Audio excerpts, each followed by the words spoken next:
You're listening to the GRCC Provost Podcast.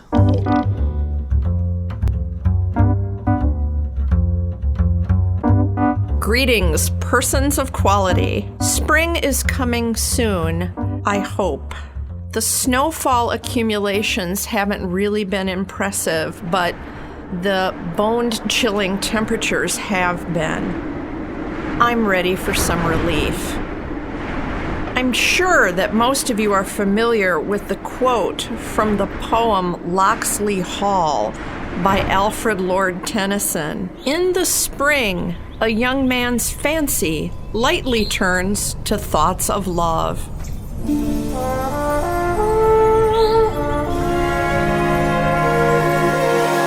Mine don't. My fancy turns to figuring out how I can keep myself well entertained while remaining nice and toasty warm. That naturally leads me to think of the performing arts. So I want to share with you some of the upcoming events happening at GRCC and that feature some of our faculty and students. For the music fan, the Choral Ensembles concert is Sunday, February 21st at 3 p.m. at St. Cecilia's. Those who favor the instrumental ensembles can hear them Thursday, February 25th at 7:30 at St. Cecilia's. The KPO, Kent Philharmonia Orchestra, Grand Ball Annual Fundraiser is February 26th, Friday night, 5 to 10 p.m. at the City Flats Hotel. This is a beautiful event of music and food, and you do need to make reservations in advance for that, so call the music department. By the way, it's also absolutely necessary that I note the music department recently received official word of its ongoing 10-year accreditation by the National Association of Schools of Music, and 10 years is the maximum amount of time that a program can earn. For those who prefer visual arts, from February 15th to March 17th, the GRCC art faculty are exhibiting their work in the Collins Art Gallery. And then from March 28th to April 14th, also in the Collins Art Gallery, is the GRCC student exhibit. Finally, for theater fans, Thursday, February 25th through Saturday, February 27th, our own acting group GRCC Players are doing the play She Kills Monsters at Spectrum Theater. I'd encourage all of you to attend one or more of these events. You'll leave feeling very proud and very impressed. Yes, in spring, my fancy turns to the arts, including the culinary arts.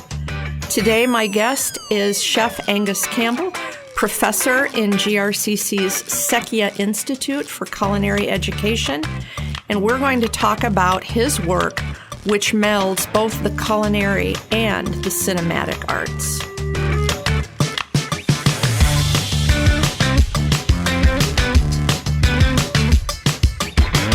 In addition to being a chef instructor, you've been doing a cooking show for some time, right?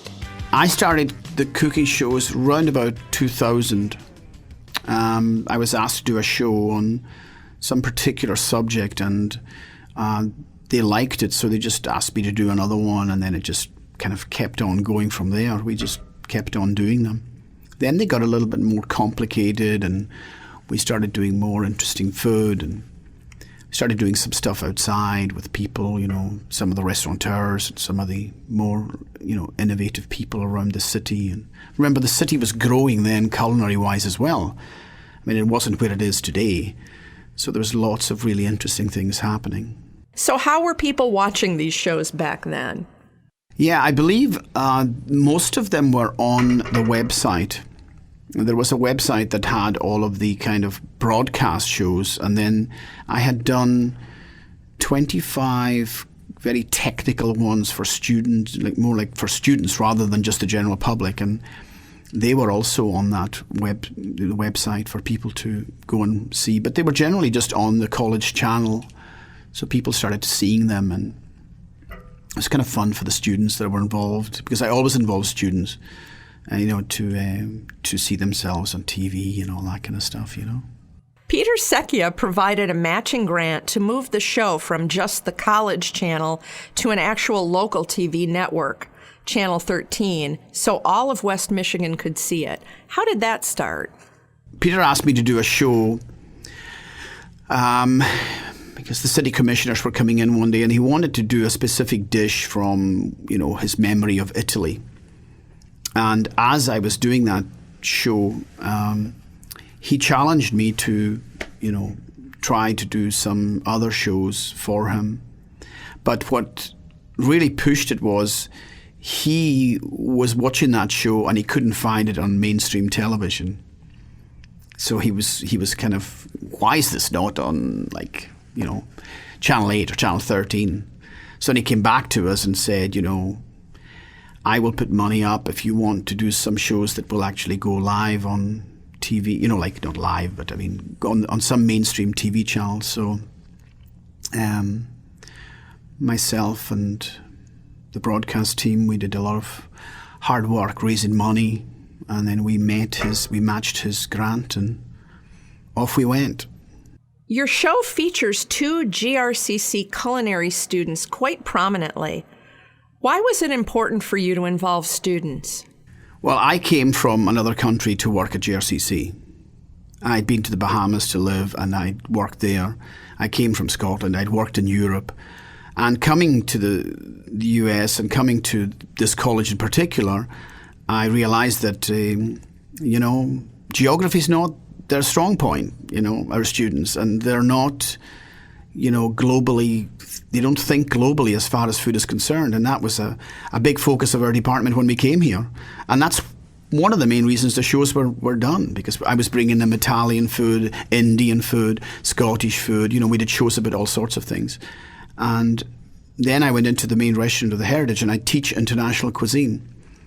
So trying to kind of let them start thinking globally a little bit more, really, that food is very, very simple around the world, and we tend to make it just too complicated. So to show them what it's like realistically in another country really is fantastic, and it's just makes them so much better and more well-rounded for industry. This is what industry wants. Look around us. Bistro Bella Vita, Italian. It's around about you all over the place. But it's really, when you think about it, some of what we have as Italians, not true Italian. So defining what it truly is, the only way to do that is to immerse them in the culture. So the best way to do it is to bring it to them through the eyes of 2 students in the country.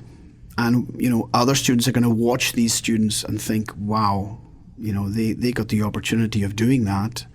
Maybe it's not such a stretch for me to go there. It's like when we send students to Scotland.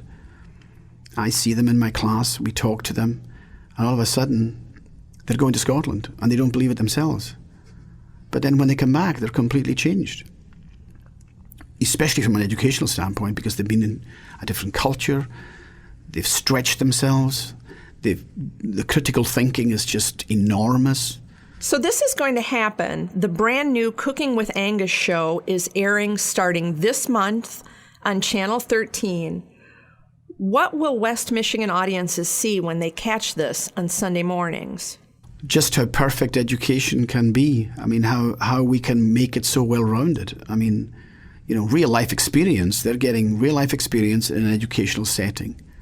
They're learning truly from the basis of all, food. Literally, how to make the cheese, how to make the cheese the way it was made 2,000 years ago, how to handle a cheese, how to make it themselves, and then to go into a kitchen and work with a 1 Michelin star chef and use that product on a plate. You cannot get more complete than that. They go to the farm and they see the cow that the milk comes from. They see the cheese being made. They see the cellar where the cheese is aged, and then they're using it, and they're tasting it, and they're appreciating, which is the most important part of the whole thing. People often say, "Why would you just eat a slice of prosciutto?" But if you see what went into the making of the prosciutto and the way they open the windows and let the wind come down over the mountains, and they come through the chestnut forests, and that wind with the chestnut flavour goes in, and truly it dries the ham, and you can taste the chestnuts. People don't understand. They dice it up and put it in a soup, but just to eat that on its own and truly understand how remarkable a single product it is. We tend to get mozzarella and a big old pizza with 2 pounds of it, but really a burrata, with it stuffed with the soft, and eat it really, really fresh, like just made. And the people sitting watching are seeing it happen. So they're really seeing education happen right in front of them. What was your favorite part of making this show? Oh, without question, seeing the students' faces when they were, given a piece of food that was just mind-blowing to them. I'm watching their minds click, and just, they would look at me, with this kind of awe, not about me, but about the food that they were eating, and go, wow, just to see that happen. But that's what we do for a living, man. I mean, you go in a classroom, you see that every day.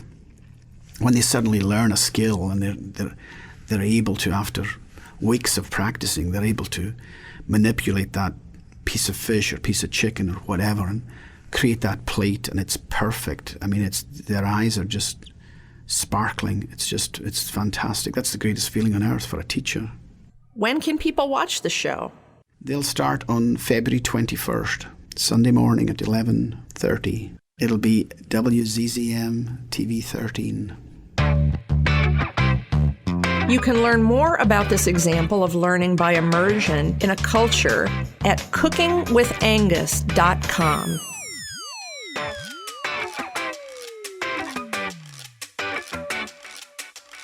My regular podcast listeners know that I often ask my guests questions about their preferences, sometimes related to the season at hand. Well, in my opinion, we are right smack in the middle of the best candy season of the year. And since I didn't have the nerve to ask Chef Angus this question, it is just too lowbrow for a distinguished culinarian, I'm going to ask all of my listeners to consider this. Best Easter candy, Reese's Peanut Butter Egg, or Cadbury Cream Egg? You decide. Finally, to all of my colleagues at GRCC, I wish all of you a happy spring, eventually.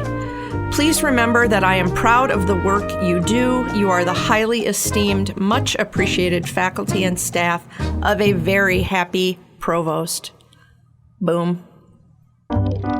You've been listening to the GRCC Provost Podcast, produced by GRCC Media Technologies. Join us next episode for more Provost.